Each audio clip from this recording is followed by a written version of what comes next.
रोना धोना पड़ा महंगा, लेंगे बदला, तैयारी पूरी। जी हां, घाटशिला उपचुनाव में जो नजारा हमने देखा था, क्या उस नजारे को लेकर जो परिणाम आया, क्या बदला लेने की तैयारी चल रही है? क्या झारखंड में भी कुछ विशेष होने वाला है? आज की चर्चा में हम आपको पूरी खबर बताएंगे कि चल क्या रहा है।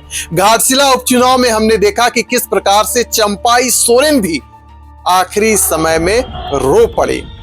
रो इसलिए पड़े क्योंकि हेमंत सोरेन उनके पुत्र को बैल कहकर संबोधित किया था। चंपाई सोरेन ने पूरा भड़ास निकालने का काम किया था। फिर हमने क्या देखा कि उसी उपचुनाव में जो सोमेश सोरेन की मां है, वह भी मंच पर रो पड़ी थी और कह रही थी कि जो रामदास सोरेन है, जो सपना देखे थे, अब उनके बेटे को पूरा करना है, आप उनके बेटे को जिताइए। और अंततः हुआ भी, उनका बेटा जीत गया। लेकिन क्या आपको पता है कि चंपाई सोरेन ने जो आंसू बहाए थे, अब बदला लेने की तैयारी की जा रही है। क्या कुछ होगा, आज के चर्चा में सब कुछ आपको बतलाने का हम काम करेंगे। आज के चर्चा में हमारे साथ भाग ले रहे हैं झारखंड के वरिष्ठ पत्रकार प्रतीक सिंह जी, हमारे साथ मौजूद हैं। तो चलिए खबर की करते हैं शुरुआत। क्या कुछ झारखंड की राजनीति में चल रहा है, कौन किसे क्या कह रहा है, क्या पूरी तैयारी चल रही है, आखिरकार भारतीय जनता पार्टी क्या संरचना रच रही है, क्या चाल चली जाएंगी, सब कुछ आपको बताएंगे। दरअसल झारखंड मुक्ति मोर्चा का क्या आपको वह प्रेस कॉन्फ्रेंस याद है? 13 नवंबर को प्रेस कॉन्फ्रेंस किया गया था और झारखंड मुक्ति मोर्चा की ओर से आक्रोश प्रकट किया गया था कि 12 राज्यों में मतदाता सूची पुनरीक्षण कार्यक्रम चलेगा, तो फिर असम को क्यों छोड़ दिया गया? यहीं से पूरी खेल की शुरुआत होती है और 14 नवंबर को ही जैसे लगता है चंपाई सोरेन के कि उनके जो बेटे हैं अब चुनाव हार जाएंगे, उनका पूरा जो गुस्सा है वह फूटता है। हेमंत सोरेन को घेरने की तैयारी की जाती है। लगता है कि चंपाई सोरेन अब बौखला गए हैं और उनका जो बौखलाहट है सीधे तौर पर सामने आ रहा है। पता है आपने चंपाई सोरेन ने क्या पोस्ट किया? उन्होंने पोस्ट किया कि बंगाल का जो गुलशन कॉलोनी है वहां पर 2 लाख लोग रहते हैं, लेकिन मात्र 20,000 लोग ही अपने आप को प्रूफ कर पाए कि वहां के मतदाता है। यहीं से पूरी खेल की शुरुआत होती है।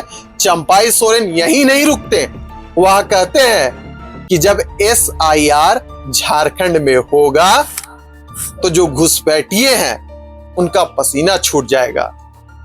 अब वह जब एक सैंडल में पोस्ट करते हैं, उनका जो विचार है प्रकट करने का काम करते हैं और यहीं से जो पूरी राजनीति है उसकी शुरुआत होती है। यानी कि चंपाई सोरेन जिस प्रकार से कहते हैं कि घुसपैठियों के मदद से सत्ता हासिल करना आसान है, लेकिन अब यह आसान रहने वाला नहीं है। और इसी को लेकर मुझे सुप्रियो भट्टाचार्य, जो कि झारखंड मुक्ति मोर्चा के केंद्रीय महासचिव हैं, उनका प्रेस कॉन्फ्रेंस याद आता है। उन्होंने चुनाव आयोग को ही कटघरे में खड़ा करने का काम किया था। उनका कहना था कि जो भारतीय जनता पार्टी को पसंद है वही चुनाव आयोग बोलती है और करती है। यहीं से पूरे खेल की शुरुआत हो रही है। क्यों और कैसे, आज की चर्चा में हम आपको पूरे विस्तार से बताएंगे, लेकिन आप वीडियो के अंत तक बने रहिएगा क्योंकि अभी ट्विस्ट बाकी है। प्रतीक जी, झारखंड मुक्ति मोर्चा की ओर से प्रेस कॉन्फ्रेंस 13 नवंबर को किया गया था। 14 नवंबर को चंपाई सोरेन ट्वीट करते हैं, एक हैंडल पर पोस्ट करते हैं और कहते हैं, सबसे बड़ा बात उन्होंने कहा कि घुसपैठियों के दम पर सत्ता हासिल करना आसान है, लेकिन याद रखिए जब झारखंड में SIR होगा तो कई सारे यहां पर जो घुसपैठिए हैं अपना दस्तावेज प्रूफ नहीं कर पाएंगे, अपने आप को प्रूफ नहीं कर पाएंगे। और यहीं से पूरे झारखंड की जो राजनीति है इसकी शुरुआत हो रही है। क्या कहिएगा इस पर? देखिए, ये SIR का मुद्दा अभी पूरे देश में चल रहा है। आपने देखा होगा कि बिहार में भी SIR हुआ था और उसमें जो विपक्षी दल थे, खासतौर पर कांग्रेस और RJD, वो काफी बढ़ चढ़ कर इस पे आंदोलन का भी रूप लिया, साथ ही साथ रोड शो भी की। इन सभी बातों को देखते हुए लेकिन बिहार में जो रिजल्ट हुआ वो आप देख ही रहे हैं। बिल्कुल एक इतिहास कायम कर दिया है। वही बात करें, जब झारखंड में चुनाव हो रहा था तो हेमंता विश्व शर्मा हो या अमित शाह हो या अन्य बीजेपी के बड़े नेता हो, घुसपैठियों को लेकर काफी ज्यादा हाई तबाह मचाई थी। लेकिन रिजल्ट क्या हुआ? बाई इलेक्शन में भी घुसपैठियों को लेकर काफी ज्यादा चर्चा हुई थी, लेकिन रिजल्ट वर्तमान सरकार के पक्ष में नहीं आया। रही बात रोना धोना की बात, तो इलेक्शन में आजकल एक ट्रेंड बन गया है रोना धोने का, जहाँ चंपई सोरेन खुद रो रहे थे, मेरे बेटे को बैल कर दिया। वही जो रामदास सोरेन की पत्नी है, सोमेश सोरेन की माँ, वो रो के जनता के बीच में वोट मांग रही थी अपने बेटे के लिए। तो अभी फिलहाल आप देखिए कि जैसे सुप्रियो भट्टाचार्य का कहना था कि आसाम में क्यों नहीं, क्योंकि असम में अभी बीजेपी की सरकार है। तो ये आरोप लगाया जा रहा है कि एक आंख में काजल, दूसरे आंख में सुरमा की। अगर बंगाल में हो रहा है एसआईआर, तो असम में भी होना चाहिए। 3 स्टेट में आपको पता है कि चुनाव होने को है, तो असम को क्यों? जबकि चुनाव आयोग का यह दलील है कि वहाँ नागरिकता पाने का नियम है, नियम अलग है। और एक बात और भी आप जानिए कि पिछले ही साल बांग्लादेश से कई हिंदू घुसपैठी लोग आए हैं, उनको रिकॉग्नाइज करना भी पड़ेगा। बिल्कुल।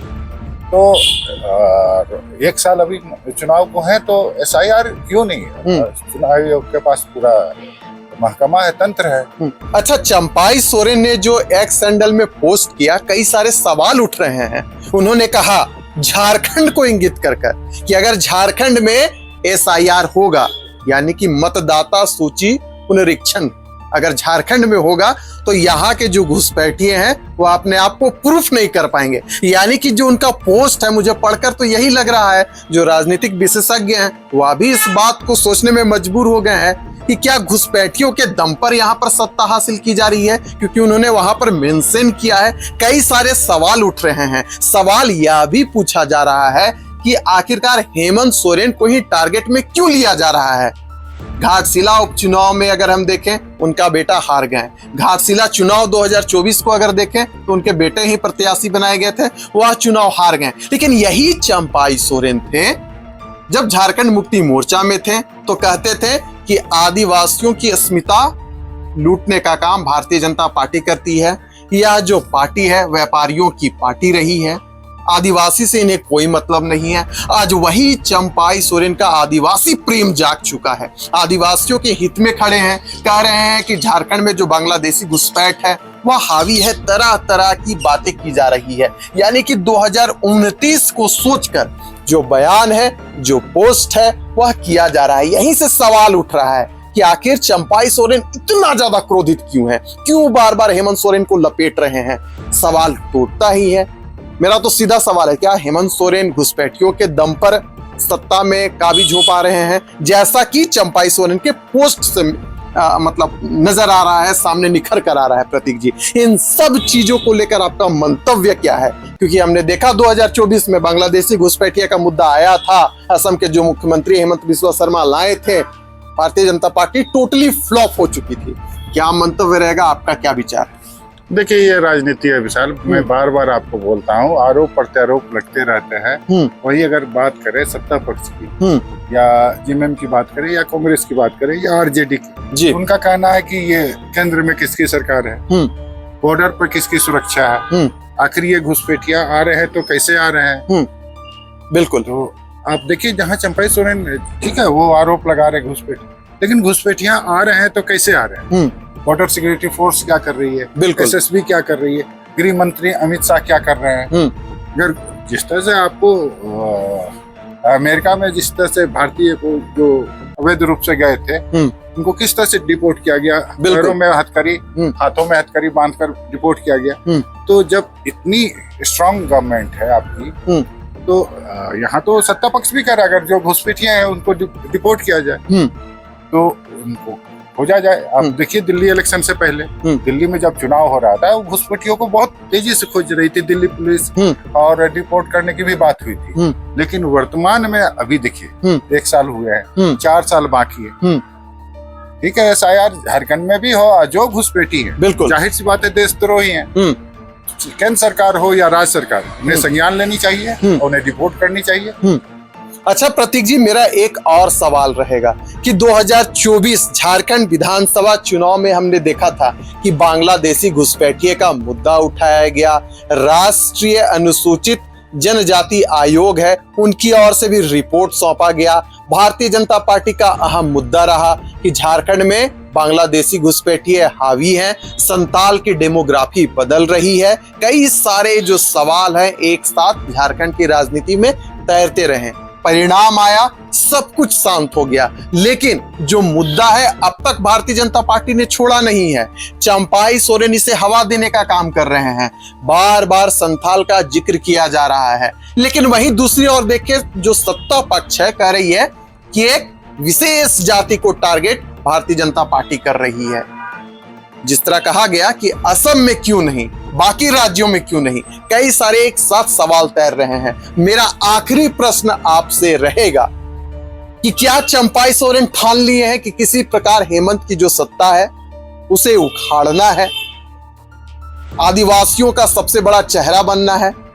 क्योंकि लगातार चुनाव हारते जा रहे हैं। भारतीय जनता पार्टी को जो उम्मीद थी चंपाई सोरेन उस पर खरे साबित नहीं हो पाए हैं, इसलिए चंपाई सोरेन इस प्रकार का बयान दे रहे हैं, इस प्रकार का पोस्ट कर रहे हैं। कई सारे सवाल हैं, हो सकता है इसमें सच्चाई भी हो, कई सारे सवाल हैं। आप इन सब को कैसे देख रहे हैं?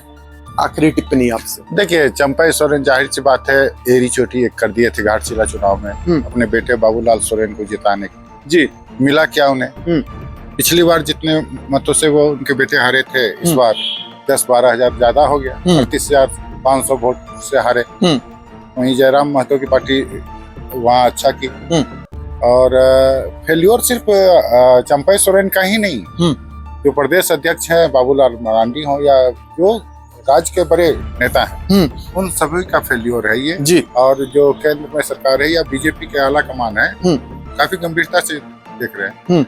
और जाहिर सी बात है, उनका बेटा हारा हो, जो एरी चोटी एक कर दिए हैं, गुस्सा तो होगा ही। नहीं होता है खिसियानी बिल्ली खंबा उखाड़े, तो वही हाल है। और SIR हो जाए तो वो ज्यादा अच्छा है। अभी बिहार में एब्सोल्यूट मेजॉरिटी में है हेमंत सरकार, और 4 साल बाद ही ना चुनाव होगा। बिल्कुल, अभी कुछ ना कुछ तो मुद्दा रहनी चाहिए, चंपाई सोरेन हो या बीजेपी को, तो वो मुद्दा उठाएगी ही उठाएगी। बिल्कुल, लेकिन आगे आगे देखिए होता है क्या।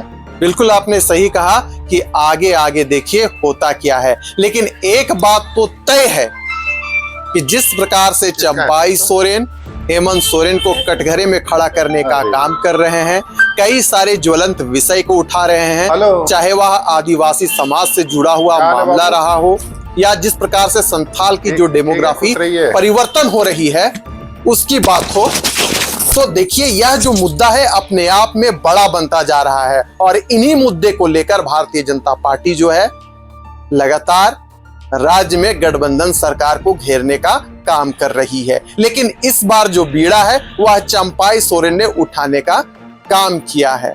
लगातार जिस प्रकार से उनकी ओर से पोस्ट किया जा रहा है, चाहे आदिवासी समाज का विषय रहा हो या कृषि से संबंधित विषय रहा हो, रोजगार से जुड़ा हुआ विषय रहा हो, सरकार पर भी कहीं ना कहीं प्रश्न चिन्ह उठ रहा है, क्योंकि लोग भी आज यह सवाल पूछ रहे हैं। तो चलिए क्या कुछ होता है आने वाले समय में हम आपको बतलाने का काम करेंगे। फिलहाल दीजिए हमें इजाजत।